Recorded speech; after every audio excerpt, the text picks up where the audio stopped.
What's up, baseball fans, and welcome to another episode of the Payoff Pitch Podcast. I am Brandon Brown, joined by all three of our experts in the market, Jack Ankony, Brew and Brady Farkas. Super excited to talk some baseball today. And as you can see, repping the Old English D today a little bit. I'm a proud Tigers fan. Been a lot of lean years, but the Tigers have the best record in the American League and on pace really with the best record in all of baseball with the Dodgers and the Mets. So pretty exciting around the city of Detroit. People are pumped up about it. And without even having to tell Jack, of course, he goes and throws me a couple Tigers topics to get us started. This one's going to be a little more Royals-centric, but the Tigers are involved in the discussion, Jack. The Royals have won 15 of 17, but still managed to trail the Tigers, which is kind of incredible. That means the Tigers have obviously been pretty hot, too. And overall, the AL Central is just a competitive division. But, yeah, what's going on with the Royals and kind of the big picture there in the Central? Yeah, I got a closer look at the Royals this week with the White Sox playing them in a 4-game series, and the Royals swept them. It was, two of those games were really close, one-run type of games, and then the Royals crushed them 10-0 yesterday. And they've arguably the hottest team in baseball, but like you said, still haven't caught the Tigers for the division. But I was sort of thinking, I wondered if we might have underestimated some of these AL Central teams. I mean, I've been impressed by the Royals, Tigers, and the Indians, the Guardians are right there too. But yeah, Bobby Witt and Maikel Garcia for the Royals, both batting over 300. I think their rotation is really solid with Lugo, Reagans and some of those other guys. But haven't been able to catch the Tigers, who are off to probably a better start. I mean, I think some of us may have picked them. I know I didn't, but I think we considered them a contender going into the year, but I think it's safe to say they've exceeded what we thought they'd be this year. Yeah, on pace, I think, to beat their Vegas, win total at this point. I think it was 84, maybe 83, somewhere in that low 80s range, and I think they're on pace to win more than 90 games right now. One of the reasons, we'll stick with you, Jack, because you had this topic as well. One of the reasons is Javi Baez resurgence. I mean, he's been not the most beloved player in Detroit for the last couple of seasons. His batting average has been pretty putrid. He's struck out 1 billion times, but this year there's a position change. He's like playing some center field. He's doing some different things, and it seems to kind of rejuvenated his bat as well. So, I mean, it kind of sounds like it's making some waves around the entire league at this point. Yeah, we'll see if he can sustain it because, he sort of has been a streaky player at times. But, I think Tigers fans have got to be thrilled with what he's doing this year after a few disappointing seasons after they gave him that big contract. He's batting, I think, 317 this year with an 836 OPS. I think I'm more surprised by the batting average number. I thought like if Baez was still going to be a productive player at this stage in his career, maybe he would sort of more just be a power hitter, still capable of hitting 30 runs or so. But I didn't really think maybe he'd be able to have those 280 to 300 type of batting average seasons that he had with the Cubs. But he's done it this year to his credit. And I think the biggest thing kind of watching the Tigers this year is, I saw a lot of Baez, when he was playing with the Cubs, and he was a guy that you always said like, oh, he looks like he's having so much fun out there on the field. And I think the first couple seasons with the Tigers, you just didn't see that because he wasn't performing well. The team wasn't performing too well. But now he's switched to center field. It looks like he's just kind of having fun, running around out there, making some nice plays, and the team is winning. So I think that's kind of rejuvenated him. And obviously there's been other guys too. The pitching staff has been great, but I think the Tigers have got to be thrilled after, giving him that big contract that he's finally starting to produce. Yeah, he's always kind of billed as one of those guys that's kind of got this flair to his game, even though, his gear even, and just kind of when he makes a big play, he can get the crowd going. But yeah, didn't see a lot of that in his first couple of seasons in Detroit, but seems to be doing that now. Well, we're talking about the Tigers being hot, the Royals being hot. This first little wave of topics here, we've got several hot teams to talk about. Let's move over to Brady. Your Mariners, man, pretty hot lately. I see the Seattle sweatshirt. I'm sure that's a backwards Seattle hat. Yes. You must be pretty excited as well. Look, man, the Mariners are off to their best start since 2003. They enter play on Friday at 22-14. They've won 9 consecutive series for the first time since 2001. So they're doing this in a lot of different ways. And It's not being done exclusively with the pitching as it has been in the past. They're hitting the ball out of the ballpark, right? They're a top 5 team in home runs. They're a top 5 team in stolen bases. They're doing a lot of little things, getting guys over, hitting sac flies. They've come from behind. They came back from 5-0 down the other day to beat the A's and take a series there in Sacramento. So they are just a resilient group right now. And look, there's always the question, are they a good team or are they a team that's just off to a good start? And look, we're 40 games into the season at this point. We are a quarter of the way through. I think it's safe to say the Mariners are a good team. Does that mean they're going to win 93 games and run away with the division? No, it doesn't. But look, from this point, they're 22-14 right now.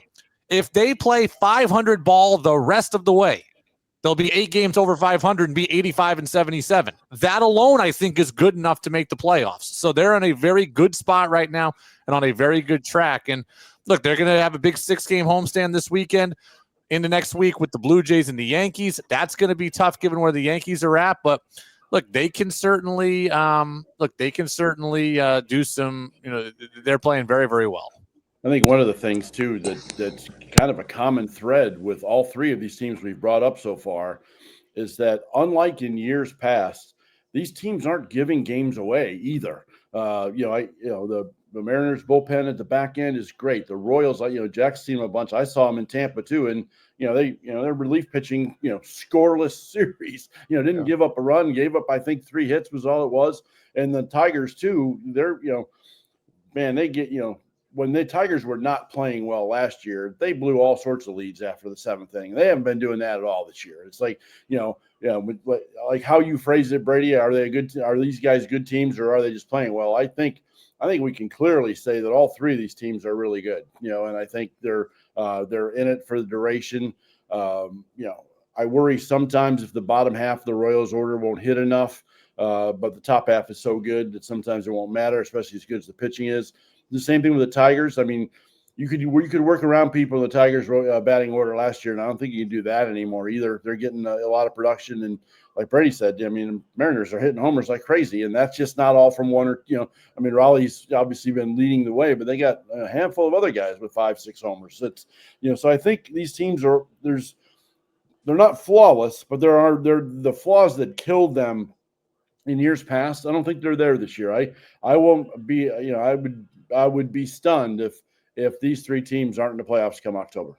And you don't have to be flawless in the American League right now. Nope. The American League itself is flawed. So with that, 85, 87, 88, 84, those win totals are going to get you in. I'm fully convinced that every team in the American League is going to go through a stretch where they lose 4 of 5, or they lose 5 of 7. Like they're all flawed enough to do that. But because they're all flawed enough to do that, these teams that have started well, I think are going to be benefiting from that. I mean, I don't see any team in the American League that is truly dominant right now. And I think there's probably 4 teams better than any American League team in the National League. But all you got to do is get in, and someone's going to get to the World Series out of the American League. And I think that right now there's a lot of different teams that have a case for it. Yeah, certainly the Royals. We mentioned that a couple weeks ago that they were the only team in the league at the time that had won 6 in a row and lost 6 in a row, and they did it all in a 2-week window. But since they lost that, they scored 10 runs in 6 games, and since then they're 15-2. So it's like they were certainly capable of shedding what was a problem for them and getting things rolling. And it's not like they're beating up on all the bad teams. They played well against some good teams too, and. The Royals, I was really impressed with them when they were in Tampa. They held the Rays, 3 runs in 3 days. I mean, that's saying something. And I like the way they play, and I like the way they pitch. And like I said, hell, even with the Rays, they bring a guy from the minor leagues and he throws 5 no-hit innings. So it's and being around them, they're having a lot of fun too, and that makes a world of difference when you've got when you're playing loose and playing free and going out there expecting to win and expecting to do good things. I think it makes a world of difference. And I think having that taste of the postseason last year for both the Tigers and the Royals, I think makes a big difference this year, and that they know they can do it. It's my division champion Royals right there, by the way. Exactly. Well, Tom, we'll stick with you. Talked about a handful of hot teams in the American League. We'll jump over to the National League and talk the Phillies a little bit. They are 22-15 and 8-2 in their last 10. Kyle Schwarber, a huge part of that. I think that's you got two separate topics there, but yeah, the Phillies also hot, 8-2 over their last 10. Yeah, playing really well. Had a chance to see them in Tampa this week as well. Swept the Rays. Looked really good doing it. We've talked a lot in the last few years about the Phillies lineup. You know how it can wear you down 1 through 9. You know they can hit and they can score, and you know they did that yesterday. They were losing to the Rays 5-1 heading into the 8th inning, and they found a way to score 3 in the 8th and then tie it in the 9th and win it in the 10th. And and they did it, with production from every single person in the order over that 3-inning window. And they can do that, and they're getting pretty good scouting pitching. I got to see Zach Wheeler throw a nice game. Christian Sanchez, basically gave up, 2 dink hits, in the shutout the second night, the 7-0 shutout, so they're getting good pitching. Their bullpen is mostly good, and they can rake. Kyle Schwarber leading the majors with 12 home runs, 42-game on-base streak that dates back to last September, and he's always just in the mix, and he's one of my Indiana guys, so I always root for Kyle Schwarber hard, and but I had a chance to catch up with him on Tuesday and have a nice long talk about a lot of things, and that was a lot of fun. So yeah, they're a good team and fun to watch. And one of the guys online the other day was, when I was kind of bragging about the Phillies a little bit, it was like, they'll never catch the Mets. It's like, well, I wouldn't be so sure about that, because the Mets, although they are in first place, have played the easiest schedule in baseball so far. So I think we'll see things tighten up in that division. I think the Phillies are certainly in it for the long haul, and they're built for the postseason, and they'll be there. And to see them roll a little bit now is kind of an encouraging sign for them. They weren't hitting much on the road early, and they were taking their lumps on the road a little bit, but really definitely starting to play a lot better, and certainly scoring some runs. And I really like that team, and I still stand by. I still think they're the best team in the National League East, but obviously it's only the second week in May. We got a long way to go, but I've been impressed with them so far, and starting to see them get hot. I wouldn't be a bit surprised if they stayed hot. Tom, I wanted to. Real quick, Jay, I wanted to just ask you, Tom, real quick. How big of a deal is that on base streak? 43 games. Like, I think it's at 43 actually as of last night. I think he made it. He reached again. So, how hard is that? Like, how big of a deal is it for him to be doing that kind of thing this part of the season? I mean, Kyle Schwarber is that guy. Like, a lot of people always wondered, why are the Cubs batting him leadoff? And then when he bounced around, like, why is this big, slow power hitter batting leadoff? And part of it is because he's got such a good eye. He walks all the time. He gets on base. He gets things going. And he was leading off for the Phillies the first 2 weeks of the season, but now they've got him, batting either third or fourth most days, and kind of right back in the mix of driving in runs again too. But yeah, I think it matters. I think what it shows is the consistency. Like, he's played every game this year, and he's gotten on. I think he's only hitting like 260 during this streak, but at least every game he's on, and obviously he's hit some big home runs too. But I don't, it's not the be all end all kind of records, but when you have something going on that dates back to last September, I mean, it's certainly interesting. And, certainly he was right in the mix of things in this whole race series. He, hit a home run to lead off the first inning of the first game, and had a bunch of hits the second game, and then, had the, lead off hit in the 10th last night, to help win a game. So, it certainly matters that he's on base, and it certainly matters that he leads the league in homers. And, he's a consummate pro, in my opinion, when it comes to that. He does a great job of getting on base, and he does a great job under pressure too, and getting big hits in big innings. Yep. And yeah, I mean, I was just going to add, to that. I think the Phillies have got to be feeling good about only being a game and a half back in the division, when they really haven't had, Bryce Harper really hasn't hit his stride. He's got 6 home runs, but a lot of his numbers are down from what you'd normally expect. Alec Boehm hasn't really hit either. Trey Turner's hitting for average, but only 2 home runs. Kind of similar thing with Castellanos with 4 home runs. So, I think you could point to a lot of these guys in their lineup that they could get even hotter. And for as good as the start as the Mets have had, I don't think they can be comfortable at all, with the Phillies behind them. To your point, Tom. Yeah, but one last thing to throw in on the Phils too. They've played in a lot of bad weather games so far too, and I think once the weather starts to warm up and those bats heat up, and certainly at home at Citizens Bank Park when the weather gets nice there and the ball just flies out of that park, I can certainly see all those guys starting to tack out onto their numbers as we start to warm up a little bit here in May and then hit the hot stuff in June, July, and August.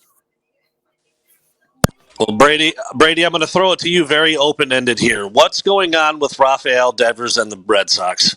This is the biggest cluster in baseball. So, like, quick background, right? Devers has played third base there for a number of years. I want to say it's 8 or 9 heading into this season. He's led the league in errors every year that he's been a starter. Now, and partly he's been healthy every year, so he's played a ton of games, but he has led the league in errors, at least the American League in errors, every year of his career since he became a starter. So he's not a very good defensive third baseman. They went out and signed Alex Bregman this offseason. They put Bregman at third. They forced Devers out of third, which he wasn't happy about. They put him at DH.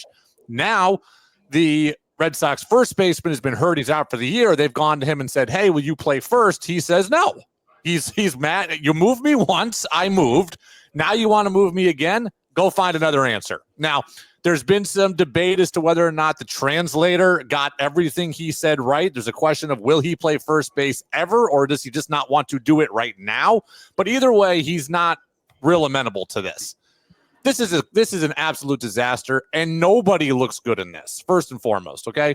The Red Sox don't look good in this. They gave Rafael Devers $330 million a couple of years ago to be the face of their franchise. And when you give somebody $330 million, I'm not saying that he deserves to run the team or run the roster, but he has deserved and owed a conversation in the offseason. Okay. The Red Sox needed to go to him and say, look, we want to go and make this team better. We want to win another World Series championship. Here are various avenues we can go to do this. If one of those avenues is we bring in somebody that can play third base, how do you feel about it? And if he shoots it down, then maybe there's a different conversation to have, but like he deserves that much at least, because by all accounts, them signing Bregman blindsided him. So he was hurt and he was emotional about it and he didn't want to move. And that created drama in spring training. Now, Devers also doesn't look particularly good in this either, because they've asked you to go play first base, not because they're trying to go back on their word, but because they've got an injury here, and the team will be better if you play first and they can insert somebody else into that DH spot. Right now, you look like a guy who was given $330 million and isn't willing to be a team player. So nobody looks good in all of this. The Red Sox look horrible from the outset in how they handled him and his emotions through the offseason. Devers does not look good right now, because, again, he's making $330 million. He wanted to play defense all along. Now they're giving him a chance to play defense, and he doesn't want to do it. And for a team that has World Series goals, that I think gets better if Rafael Devers is at first base, then he doesn't come off looking here. He does not come off looking solid either. So both sides are at fault. One side is at fault for the offseason. One side is at fault right now. But this is a disaster for a team that I picked to go to the World Series. Ultimately, sorry, go ahead. Brady, let me ask you a question.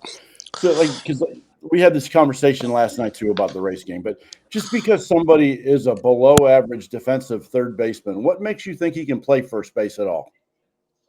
Look, it's not even so much that. The Red Sox have an incredible roster crunch that they have no answers to, okay? Masataka Yoshida is a guy they paid $90 million to a couple of years ago. He cannot throw. He's coming off a torn labrum at this point. He cannot throw, but he can hit.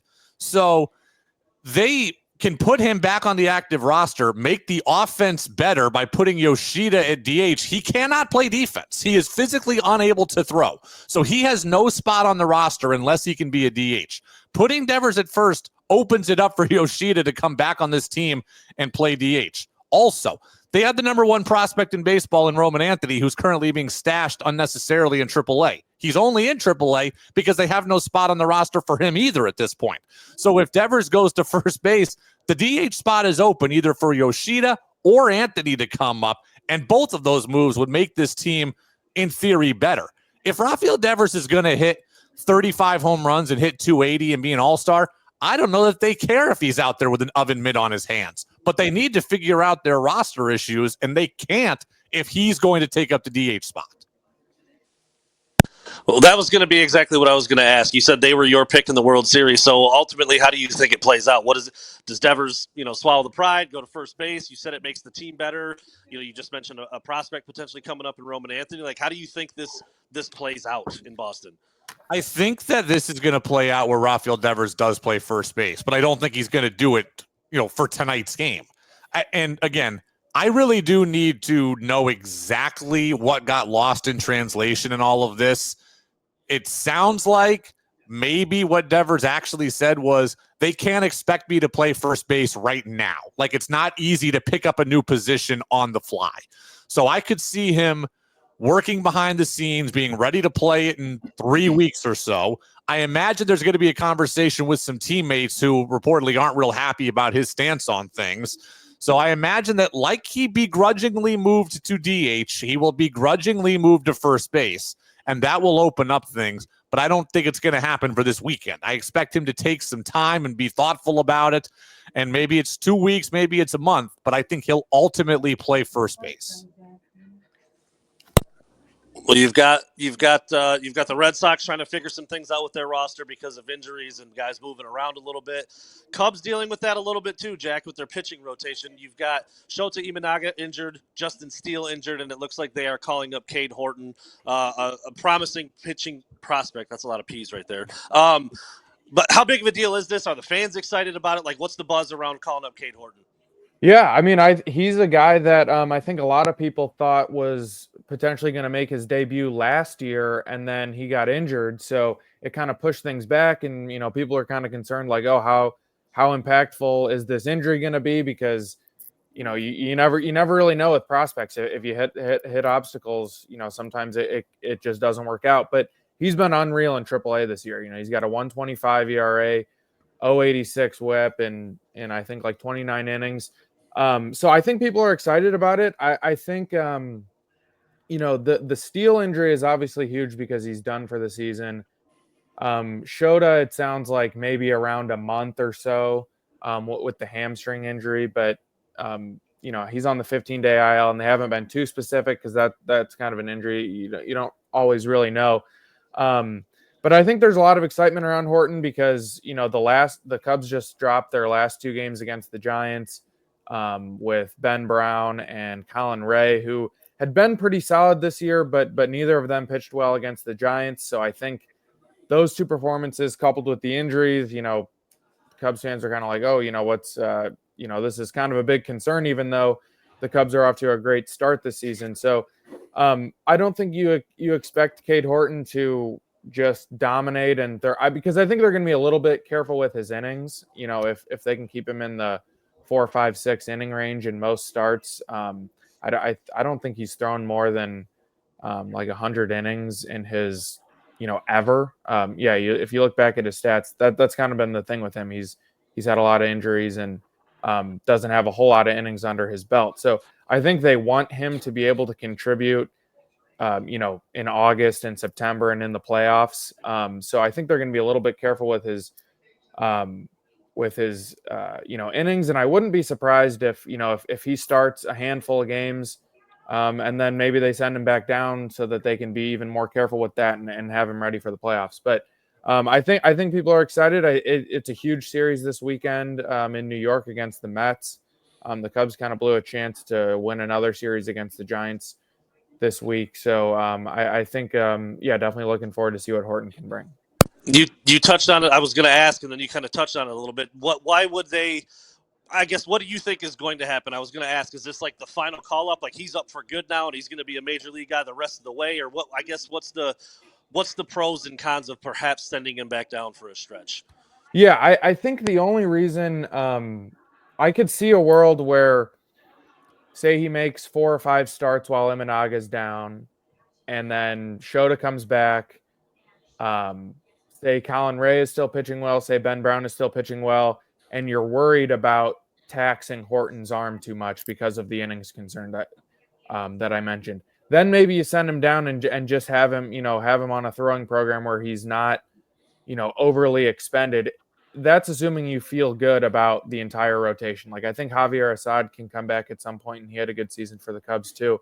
I just think they're going to be careful with the innings because this is really a season where, for a lot of reasons, with the front office and free agents and other topics with the whole team, this is a year that I think the Cubs are really going to try to go for it, and I think they would rather have Cade Horton at his best in August, September, October than May and June is kind of how I see it. One of the, let me jump in real quick, Brandon, on that. When Jack was talking about that, it reminded me of two things. Like, one, it's the Cubs. It's like once you're up, you're up.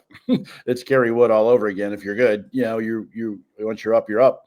But I was reminded of when Shane McClanahan did this with the Rays when he first came up in 21.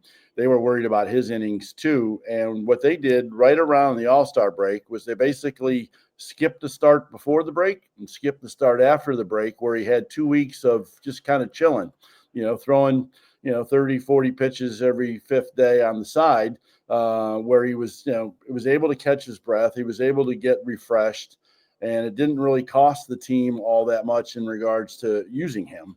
And then he was terrific, in August and September, and they went to the playoffs. I could see, again, this is presuming Horton comes up and he's lights out like he's been down in Des Moines, but it's, I could see them maybe doing that. It's like, let's get 5 or 6 really good starts out of him right now, and let's, see how he feels in July and see how we're looking in July. And then if we have to back off just a touch around the break and let him have a couple weeks to refresh, that might be enough. Like, there's that old adage that says when you're the Cubs, if you've got a chance to win it, you take every opportunity to chase it. And with this team this year, especially the way they're playing and the way they're hitting, I think the Cubs feel like they can win something this year, and I can see that happening. And and maybe it's just kind of chilling around the All-Star break on both sides a little bit to kind of get refreshed. Then I wouldn't be a bit surprised to see that happen either. I think it could also be a situation, and obviously it's a little bit different, but with what the White Sox did with Garrett Crochet last year, where he would basically, throw 3 or 4 innings. Maybe they do that with Horton, for a couple starts. And this is obviously thinking way down the line, but I think that's definitely part of the equation with wanting him, assuming he's pitching well, to be able to contribute, when you're making the World Series push. Well, it'll be interesting to see Cade Horton, just 23 years old. You mentioned coming off the injury, so yeah, you all want to be safe than sorry. You want to have a potential promising prospect to be ready for you in playoff time, like you said. So yeah, it'll be interesting to see how that plays out. I'll go back to Brady now. I like throwing these open-ended questions to Brady where he can just kind of go off on his little tangent a little bit. And this one's not maybe as close to home as talking the Mariners a little bit for you, Brady, but I'll just say it like this: why is Shohei Ohtani's season weird right now? He's having a historically odd but still productive season so far. So, look, he homered the other night, right? Or last night he homered. So he's got 11 home runs this season. But almost all of his homers have been solo home runs this year. So, look at this, okay? And this is a convoluted stat, but I find this stuff interesting. He's 4th in the majors in homers with 11. He's 5th in extra base hits. He's 4th in total bases. He's 96th in RBIs. He's 4th in homers. He's 5th in extra base hits. He's 4th in total bases. He's 96th in RBIs right now. It is the first time ever that a player has been in the top 5 in homers, extra base hits, and total bases, but outside the top 90 in RBIs in any day or May or later in baseball history. Okay? That's how much of an anomaly we're seeing right now from Shohei. He's still productive, but nobody's on base in front of him. Okay, he's the leadoff hitter, so I know he can homer to lead off a game, and that'll account for some of it. But get on base in front of this guy. He's the MVP. He's arguably the best player in baseball all around it. I know Judge is having an incredible year, so debate that till the cows come home if you want. But he is a top 2 player in the league. Get on base in front of him. They're still winning, but 96th in baseball in RBIs entering play on Friday. 96th. He's played every game but 2. I was just gonna say, like, when you look at that and it's an anomaly that has literally never happened before, isn't it time to think about moving him in the lineup, or is it he just is good where he's at, so you just don't? You say if it's not broke, don't fix it, but is it kind of broke? I mean, like, he should be banging in runs left and right. Well, they have the best record in baseball, so I'd say it's probably not broken. But still. That's fair. And they have Mookie Betts, Freddie Freeman, Teoscar Hernandez, who's now hurt, but they have him too. So I think Shohei's probably fine where he is, but still 96th in RBIs, excuse me. I blame Will Smith for that. I blame Michael Conforto hitting 135. Michael Conforto hitting is 140 or whatever. I blame Max Muncy, who bat seventh and is hitting 188 for that. It's obviously when he's batting leadoff in the first inning, there's not going to be anybody on base. But every time he comes up, there's no one on base. I mean, it's just the bottom third of that Dodgers order. I mean, despite the fact that they're winning as much as they are, they get nothing out of those 7, 8, 9 spots most nights. So it's not surprising to me that he comes up with nobody on base a lot. But obviously when you throw out those numbers like that, Brady, it's just mind-boggling that it can be that extreme. Certainly is extreme. Maybe here's the solution: put Shohei 7th in the lineup. Just let him hit behind everybody else. There's the solution. Yeah, that is. I guess that's a great point. I said if it's not broke, it's certainly not broke. He's hitting well. He's doing his job, and the Dodgers are winning. So yeah, what can you really say? That is interesting though. That's like you said, never happened before, and baseball has a billion of these weird stats that they always track and keep up with, and for something to have never happened before is obviously pretty rare. So there you go.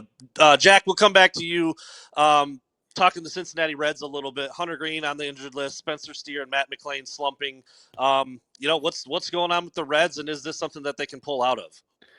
Yeah, I mean, the Green injury is not going to be very long. I think Terry Francona said he might only miss like 2 starts. So it's maybe not a long-term type of thing, but it is bad when you frame it in the perspective of, the Reds are trailing the Cubs by, I think, 3 or 4 games in the division, and they're also kind of right in the mix there with the Cardinals and Brewers. So, you don't want this injury to kind of spiral into, a couple more losses, and then you also consider 2 of the guys that are sort of supposed to be part of this young core, in their lineup with Spencer Steer and McClain are both batting below 200. So you kind of couple those 2 things together, and the Reds got to try to be able to weather this. And fortunately, they have the White Sox coming to town next week, so maybe they can get on track with that a little bit. But they don't. It is only May, but you don't want to get in too big of a hole in a division where it seems like the Cubs are obviously having a good season, and then you have 2 other competitive teams. You could find yourself digging a hole, but when it's still early, but you don't want to be too far behind. Yeah, I was just looking that up real quick. They're sitting 2 games behind the Cubs, really battling with the Brewers and the Cardinals. Even the Pirates, I mean, they're not as bad as some of the other bottom feeders in the league. But so that's something that they probably hope to get straightened out a little bit there. Tom, we'll go to you next. The Mets, one of the best teams in baseball. I think they're right there neck and neck with the Dodgers for the best record in all of major leagues. And but they got a really tough slate coming up here. The Cubs this weekend, as Jack mentioned earlier, Yankees and Red Sox down the line a little bit. What's the outlook for the Mets here as they get ready to face some of the better teams in the league? Yep.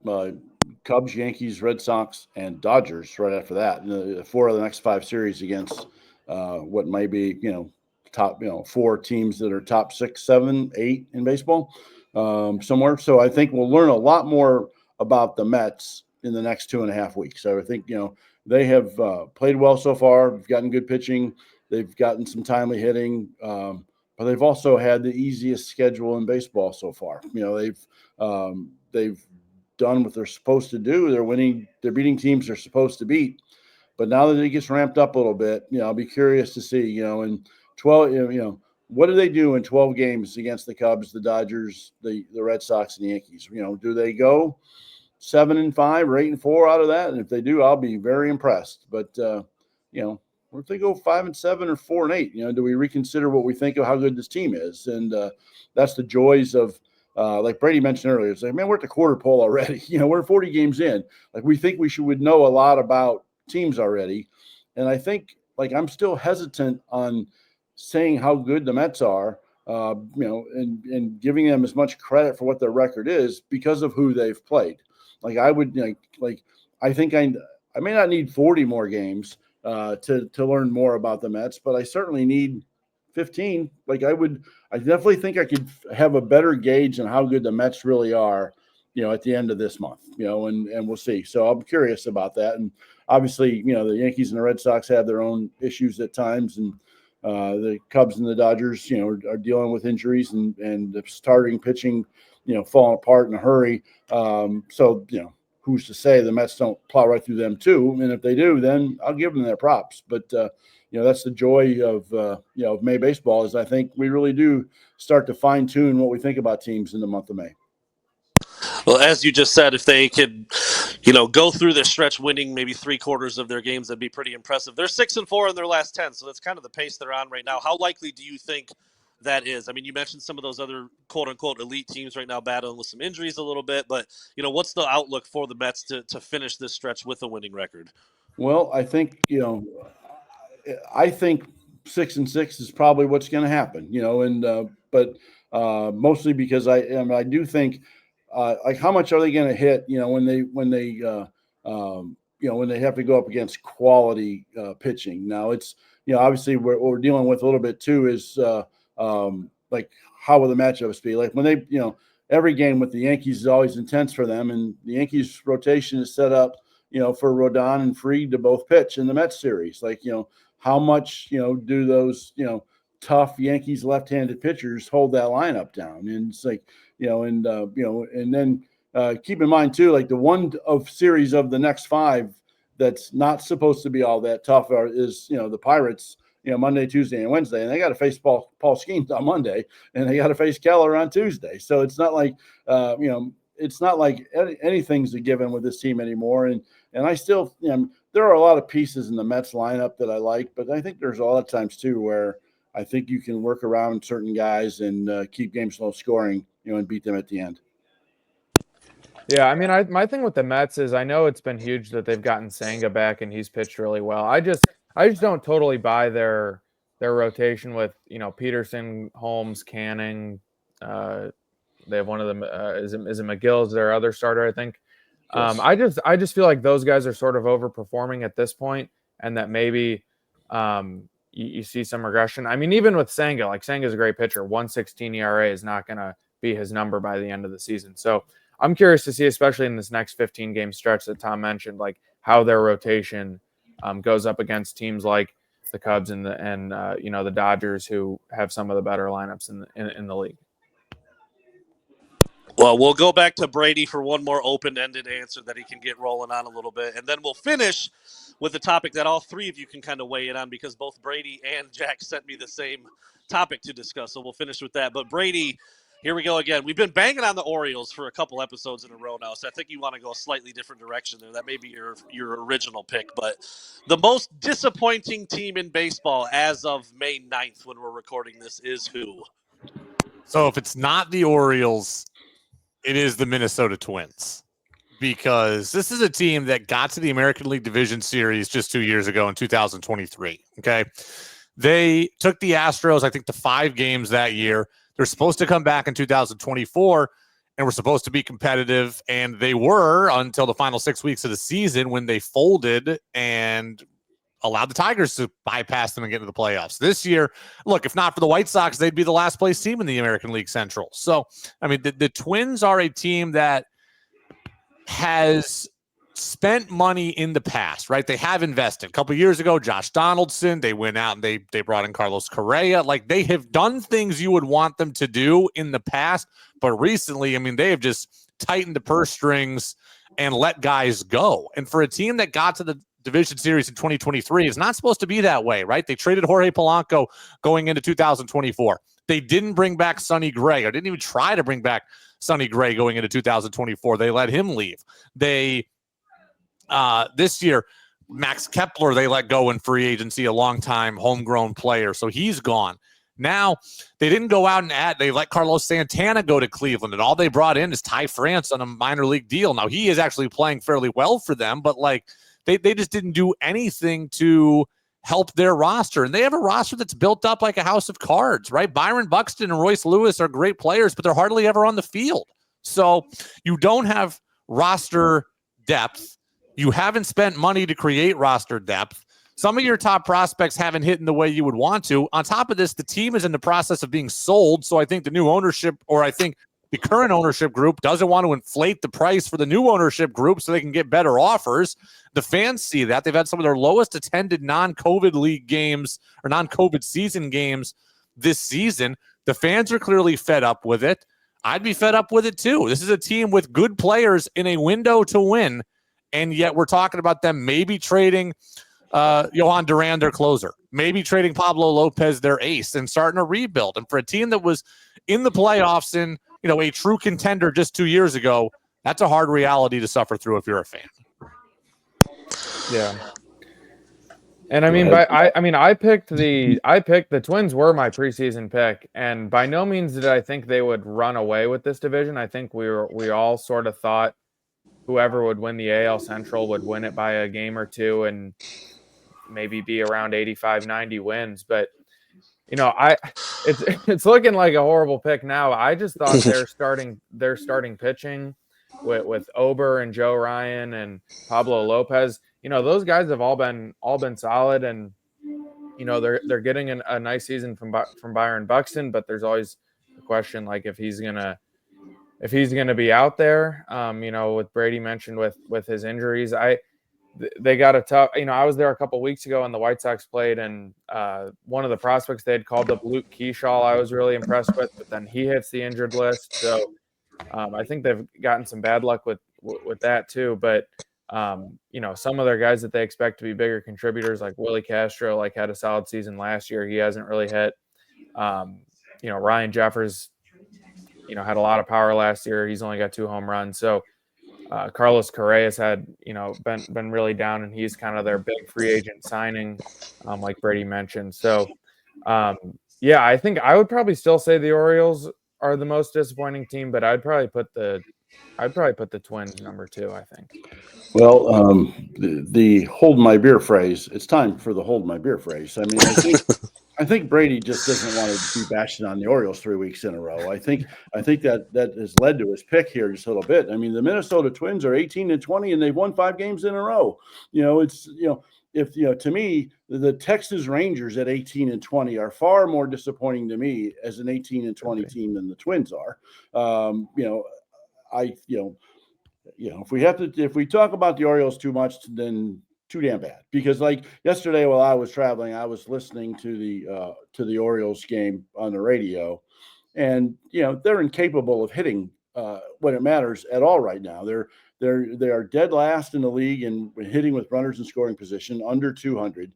In the last 2 weeks, they're hitting 108 with runners in scoring position in the last 2 weeks. And this is not like in a series. This is in 15 games where they're hitting 108 with runners in scoring position. They left 7 guys on base in the first 4 innings of a game that was, they lost, 5-2 at the end. I mean, they can't hit, they can't pitch, they can't, they are absolutely unquestionably the most disappointing team in the American League. And I would put the Tampa Bay Rays close, second. It's, the Twins, I'm not at all prepared to give up on the Twins quite yet. I think they'll actually start to play better baseball. I really do. Royce Lewis is back now. Agreed. He's hurt all the time, but if he stays healthy for a stretch now, they'll be better. And and trust me, man, you cannot fault Minnesota people for not going to games in April up there when it's 38 degrees and raining every day. It's just Target Field is a beautiful place to watch baseball, and when the weather does get better, it'll be full. And I can't go there with my most disappointing team card on them. And like I said, at 18-20, I consider the Rangers a team we thought can contend in the AL West and be a playoff team again. And I think they're far more disappointing at 18-20 than the Twins are. But that's why we all get to have opinions. I'm gonna wrap my day up on this. Just the most interesting and weird thing I heard this week. So I know Crimea River about professional athletes' travel accommodations, but like this one I found very interesting. So typically the getaway day games, Wednesdays or Thursdays, are played in the day, and that's to allow the teams to get out easier and travel better and get to their new city at a respectable time. The Angels apparently refuse to play getaway games in the day because they want nighttime revenue, because more money comes in when kids are out of school and more fans can show up. So the Angels played the Blue Jays last night at the latest possible allowed time under the collective bargaining agreement, which was 6:38 Pacific time. Okay. So the game will end, I'll call it 9:40. By the time everyone's ready to leave the ballpark, we'll call it 11:30. You can't fly out of the Orange County airport after 10 o'clock, apparently. So now the Blue Jays couldn't leave via the airport that's near the stadium, had to then drive an hour in LA traffic to Los Angeles airport to leave at 1 o'clock in the morning Pacific time. They're going to get to Seattle at 4 or 5 a.m. Pacific time, and then have to turn around and play the Mariners tonight. Hopefully their weariness is the Mariners' gain. But like, that is one of the more wild things I've heard, is that because the Angels refuse to play early games in order to make more money, the Blue Jays then can't leave from the airport close to the ballpark, have to then drive an hour on a bus like they're a minor league team to get to the next airport, and then fly overnight to get to Seattle and get to the hotel at 4 or 5 in the morning. Again, professional athletes, great accommodations, good flights. I found it interesting. That is an interesting point. I wonder, would that be allowed league wise if they had to come back to the Eastern time zone? Like, that would be killer. Absolutely killer. I believe that, and it's the Athletic did a report on it. I don't have the information in front of me. There are agreed upon times for how late you can play based on how far you are going.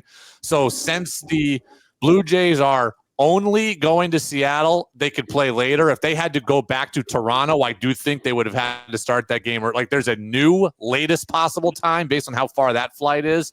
But because they were going only to Seattle, they could play that game later. I guarantee that Kevin Gausman, who's the starting pitcher for the Blue Jays tonight, was getting his 8 hours of sleep in a Seattle hotel room last night for sure. That he was not doing that late night traveling. I hope either. But yeah, no, I would Luis Castillo on the mound for your boys tonight. I would think that the smart money tonight is on the Seattle Mariners. So. Well, last but not least, like I said, both Jack and Brady wanted to talk about this, so we're north of 45 minutes here, fellas. This has been a really good episode, but talk as long as you want here on this last topic. But the Pirates have fired their manager, Derek Shelton, and one of the first headlines I saw when I looked this up, just to kind of get some background information, was Pirates fire manager. Cool, not going to fix any of the issues. I guess first of all, do you guys agree with that? Jack, we'll start with you. And this is, they're not having a great season, but it's not as bad as some. I mean, I guess, why was this the time, and why was this the move right now? Yeah, I mean, that's basically what I was going to say. I don't think it changes, much about this season. Sometimes you think when teams make coaching changes, it allows the team to rally together, but the reality is that this is not a very strong roster, and that ownership has not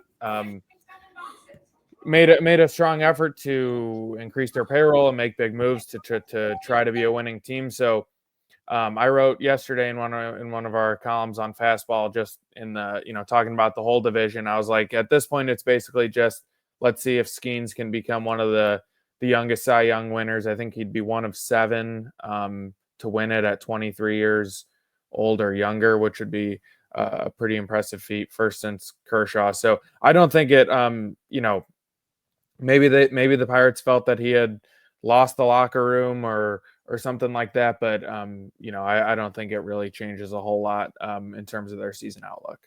Look, the ownership group is obviously at a lot of fault here. Okay. They didn't spend a ton of money, at least externally. They've kept guys like Brian Reynolds, and they've kept guys like Cabrian Hayes. They have given money to guys on the roster, but they haven't gone out and made moves to supplement that young group. Is it the right move to fire Derek Shelton? Well, it's classic scapegoating, right? Like that's what's going on here. Ownership is trying to deflect. They're trying to put the blame on somebody else. That said, they have 12 wins at last check, right? I will say this. The Seattle Mariners are 22-14, and they're winning games with Miles Mastrobuoni getting regular time, Dylan Moore winning American League Player of the Week, Leo Rivas having an on-base percentage of nearly 500. Guys you've never heard of have led the Mariners to a 22-14 record. So there is the ability to get more out of your roster than you think is possible, and there is an ability to win in the face of limited ownership spending. Now, do I expect every team to be able to do that? I don't know that I expect the Mariners to be able to keep this up, but it would be possible to go out and get more or to do more with less. So it's classic scapegoating. I don't blame Derek Shelton for what's happening here. I don't blame fans for being frustrated. It's certainly a scapegoating move, but they probably could have more wins than 12, given that they do have talent on that roster. Yeah, that's fair. I mean, right. Should they be 12-26 or whatever it is? Probably not. It's not like their roster is completely decimated. They have one of the best pitchers. They got a couple nice young bats. So, maybe they should be more competitive, but it's kind of tough to say, especially, 1 month into the season, like how much do baseball managers kind of, it's kind of always the thing you wonder, like how much impact do they really have, compared to other sports. I've always thought it's a little bit less, but, I thought the Pirates were going to be in last place going into the season. They're probably going to finish last place now. So I don't know if it's a huge, momentum swinger either way. One of the things I think to keep in mind with the Pirates is, they do have a handful of stars, but, like their roster, what you get, say, their roster, the back half of their roster from 14 through 26. Is there a single team in baseball that would trade their 14 through 26 for the Pirates 14 through 26? I think not, with the possible exception of the Rockies maybe. But, the Pirates have a few stars, but the talent on that team just fades off in a hurry. And, a lot of people thought Derek Shelton was going to get fired last year, and they kept him around. So it didn't surprise me with the start that they let him go. But, the manager is not the only problem in Pittsburgh right now. And they've got a lot to do to fix things. And especially with the Cubs on the rise in that division and the Reds better and the Brewers always being there and even the Cardinals. I mean, I'm very pleasantly surprised with how well the Cardinals have played so far this year. I mean, the Pirates are definitely, without question, the fifth best team in that division, and it's not even close. Yeah. Sorry, unmute myself there. Sorry. Actually want to finish on this little personal gain I'm going to attempt here. I'm going to tap into your guys' expertise a little bit. And I know I didn't tell you about this, so this is off the top of your head. I'm going to go in alphabetical order. So that means, Jack, you're going first. I would like for each one of you guys to give me a name of someone who is going to hit a home run today so I can do a home run parlay on FanDuel and see if I can make a little extra money off of you guys. Jack, who will hit a home run today as all 30 teams in the major leagues are playing this afternoon, by the way? Let's go with